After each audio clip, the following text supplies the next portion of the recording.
Well, the good news is primary hyperaldosteronism is easier to understand because there's not 3 different foci of hyperaldosteronism. Well, primary hyperaldosteronism and Conn syndrome are interchangeable terms. There is no ectopic foci making aldosterone. When the aldosterone is up as hyperaldosteronism, how do we tell whether it's secondary to some volume depletion? Is very straightforward. It's the blood pressure. If the blood pressure is high and the aldosterone is high, it's a primary hyperaldosteronism or Conn syndrome. Now, most of them are just from an adenoma that's happening in the zona glomerulosa. A small number of them, 15 or 20%, have bilateral adrenal hyperplasia. That's again zona glomerulosa hyperplasia, zona glomerulosa hyperplasia. And an even smaller number have a cancer, maybe 1% or so. So you have a high sodium and a high fluid, so therefore it's raising your blood pressure. And also you end up having a low potassium. So high aldosterone and high blood pressure and low potassium equals Conn syndrome. Why do you get left ventricular hypertrophy? Because the blood pressure is high and therefore the heart has to work against this higher blood pressure, so it's getting stiffer and bigger because it's working against all this high blood pressure.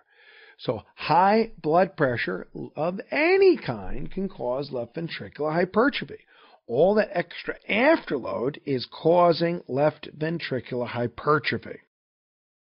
Now, this is sometimes a little bit difficult, except we're now super geniuses on this. Why is it that if you're retaining all this salt, why isn't the sodium level high? And the answer is atrial natriuretic peptide. Atrial natriuretic peptide is making you lose the salt from the kidney. The other thing is that you're retaining both salt and water, which raises your blood pressure. You're retaining both sodium and water, which is raising your blood pressure. But that's why the sodium is not going up, because you're retaining both salt and water, raising your blood pressure. Primary hyperaldosteronism has potassium loss because it is the direct effect of aldosterone on the principal cells. Aldosterone's causing potassium loss from stimulating principal cells to excrete potassium, period. You get muscle weakness because you need to have a normal potassium in order to depolarize. Low potassium, or high potassium for that matter, causes muscular abnormalities. Low potassium makes it harder to depolarize. Low potassium in the bloodstream means more potassium leaves the muscle. And when you have more potassium leaving the muscle, it tends to hyperpolarize the membrane. That's why the Conn syndrome is hypertension and low potassium, period. Hypertension and low potassium, you need to exclude Conn syndrome. And you can do that by seeing the aldosterone level high and the renin level low. Aldosterone level high, renin level low. Aldosterone high, renin low. Aldosterone high and renin low. You get metabolic alkalosis because the intercalated cell is leading you to excrete hydrogen ions. The intercalated cell is leading you to excrete hydrogen ions. And the Trostex and the Trousseaus is because there is an abnormality in calcium. There's an abnormality in calcium because what we know is that when you have alkalosis, hydrogen ions will come off the albumin. In alkalosis, hydrogen ions come off the albumin, and free calcium goes on to the albumin. Now, we're going to say that a bunch of more times when we get to the calcium section, but what we're saying here is any cause of alkalosis lowers the free calcium. Any cause of alkalosis takes acid off the albumin and puts free calcium onto the albumin. So alkalosis lowers free calcium, and therefore you get neural hyperexcitability. The lower the free calcium, the more likely you are to have neural hyperexcitability. Why do you have a low renin? Because high blood pressure is shutting off the juxtaglomerular complex.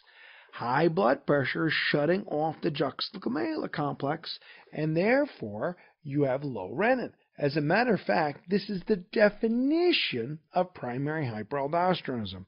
The very definition of primary hyperaldosteronism is you have a low renin with a high aldosterone.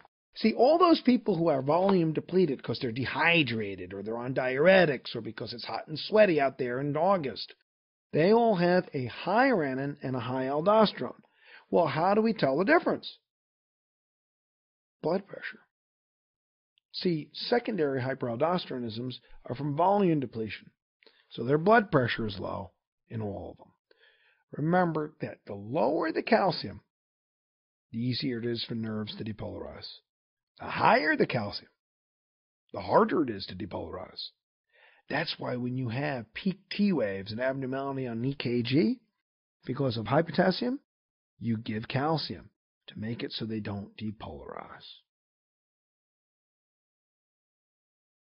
So when can you get a secondary hyperaldosteronism and hypertension? Well, when you have an aldosterone that's increased in response to the activation of the renin-angiotensin-aldosterone system. Mostly that hyperaldosteronism from high renin is from a person who has renal artery stenosis. And renal artery stenosis in older people is most often from atherosclerosis, narrowed blood vessels, usually in older guys. And narrowing and tightening, and that's a renal artery stenosis. In younger ladies, it's a fibromuscular dysplasia. So your point about this is that, well, how are you going to tell apart? Well, that form of secondary hyperaldosteronism, because there is one in which the blood pressure's up, renal artery stenosis. Now, atherosclerosis in old guys, fibromuscular dysplasia in younger women. And there's a high renin because the kidney thinks you're dying of hypovolemia. The kidney thinks you're dying of hypotension. And it has a modest to highly elevated aldosterone, high renin, and that's renal artery stenosis. Why is the potassium in metabolic alkalosis? Is because aldosterone makes you excrete potassium and excrete hydrogen ions. Aldosterone is making you excrete potassium and excrete hydrogen ions. So aldosterone is making you excrete potassium and excrete hydrogen ions, and that is an effect of aldosterone everywhere. So there is secondary hyperaldosteronism with low blood pressure, and that's an ordinary thing to have low blood pressure leading to secondary hyperaldosteronism. So when you have sequestration of blood on the venous side, when you basically have a person who has decreased cardiac output, the kidney perceives you as dying of hypotension. When you have a person who has congestive failure, or you have some constriction of a blood vessel, or cirrhosis. Cirrhosis does it because there's low albumin. And low albumin is picked up as intravascular volume depletion. Low albumin is picked up as a form of intravascular volume depletion. And when you have that intravascular volume depletion, you end up having a high renin, angiotensin, aldosterone. For that matter, you also have a high EDH because the kidneys and the body perceive you as being volume depleted. That's part of the reason that the sodium levels go low in congestive failure and cirrhosis. And the key is to see that the blood pressure is low. That's the way to tell it apart from primary hyperaldosteronism is blood pressure. Now let's summarize our secondary hyperaldosteronism, because in all these cause a decrease in blood pressure. So you see an increase in renin, angiotensin II. The angiotensin II drives the secondary hyperaldosteronism. And that secondary hyperaldosteronism increases the total body sodium. And the volumes can end up going up because you're retaining the water and the salt. Because you're retaining the water and the salt, in secondary hyperaldosteronism, you get edema. So cirrhosis, cirrhotics, nephrotics, and CHF. That's what this means. Cirrhotics, nephrotics, and CHF. Cirrhotic, nephrotic, and CHF. I must say that these are also the same reasons to have ADH go up, but ADH goes up, but it's not inappropriate. See, SIADH, the syndrome of inappropriate ADH, is when you have a normal volume status, but you're still making ADH. Why are you making all that ADH when you have a normal volume status? Because it's inappropriate. Here, with cirrhotics, nephrotics, and congestive failure, it's not inappropriate. We need the water for perfusion.